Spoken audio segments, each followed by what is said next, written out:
Hi again. So it's me, Alex. Since I don't really know what I want this channel to be about yet, I'm just going to say whatever I feel like saying and talking about.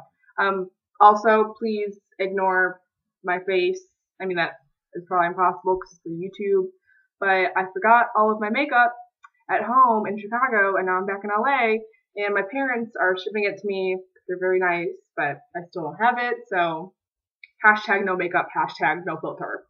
Um, what I wanted to talk to today, and you could probably talk about today, and you could probably tell from the title, is I want to talk about long distance relationships. I think there's a lot of differing opinions about this, and it's a pretty common thing. And I don't, it's controversial but very common.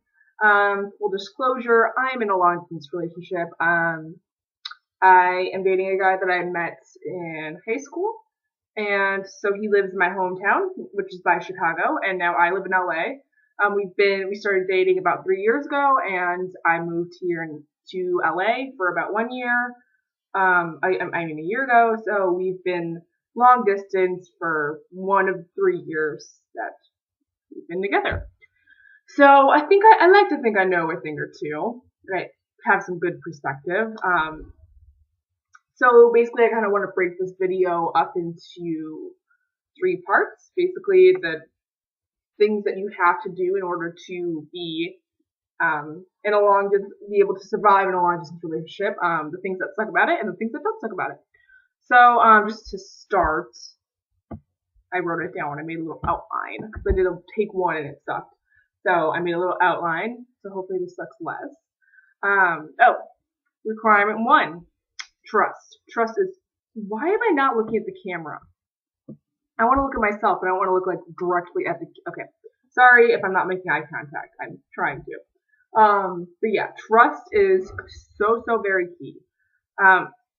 Especially if you're moving to a big city like LA, like where I am, or you're moving to New York or wherever it may be. I mean, you can't, if you're one of the people who freaks out every time their boyfriend or girlfriend has a friend of the opposite gender, you're not going to make it. And when you move to a new city, you're going to try to make friends. You're kind of desperate for friends. So you might make a few guy friends if you're a girl, or a few girlfriends if you're a guy. And if your significant other it freaks out about that, even when you're with them, like when you're not long distance, it's a red flag. That means they probably can't handle a long distance relationship.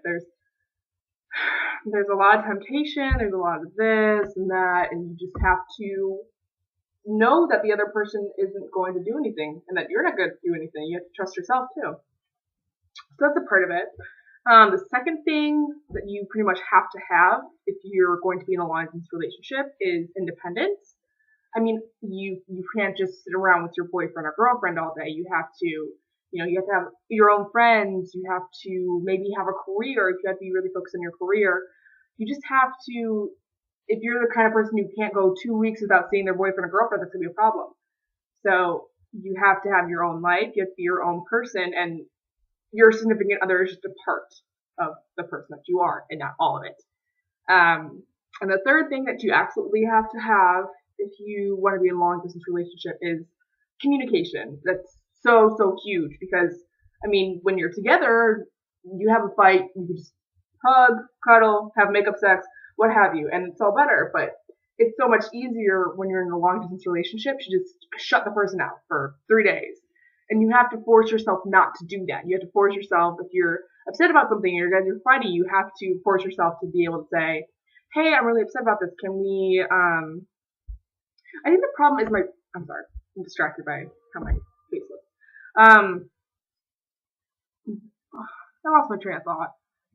Oh yeah, okay, so you have to, be able to talk it out with that person and, say, hey, we're having a problem. Can we Skype? Can we talk on the phone? Can I text you? All you have are your words, and so you have to use that. And if you don't have a good system of communication, I don't see how it can work. And there are a lot of things that suck about it, so I'll just move on to that. The number one and pretty much most obvious drawback is the lack of physical intimacy. I mean, that sucks because for most relationships, physical intimacy and sex is a big part of that. And so not being able to not even just have sex, just you're not allowed. You just physically can't. You can't hold hands. You can't cuddle on the couch and watch a movie. You just can't do that. So that sucks. Second drawback is not easy to forget that you're in a relationship, but it's easy to, just go about your life and kind of just have that person, here's what I do. I make a commitment that my boyfriend and I have to communicate every day. Even if it's just something little, like a text or a Facebook message, there has to be some form of communication every day. And so I think that's a good rule of thumb. I mean, it might be even too soft for some people, so that's something that I would suggest. And the third thing is, it gets lonely. I mean, long distance relationships might be the loneliest relationship status, because when you think about it, I mean, obviously, if you're in a relationship with someone you're in the same town with, you can see them all the time. And if you're single, at least you can go on dates and go out with people and hook up. But you can't do any of that. You can't really go on dates other than Skype dates. Going out, you just have to go out with your friends, which is fine. But, so yeah, it does get a little lonely, but there are good things. I'm going to try and wrap it up here because I didn't realize I was talking so long.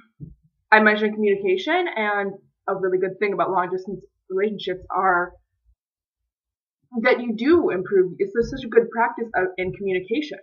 I mean, I actually kind of prefer, because you can't just sit around and make out. Nothing that's bad. I love doing that, but you just get to know the other person so well, because all you have are your words. All you can do is talk about your day or your future and this and that, and you really get to know, is this more than just chemistry? Is this more than just I'm just attracted to this person? Because you might think that you think this person's like some great intellectual being, but you just have a lot of chemistry. So that's when you kind of figure out, is this person on the same page with me emotionally and intellectually, or are we just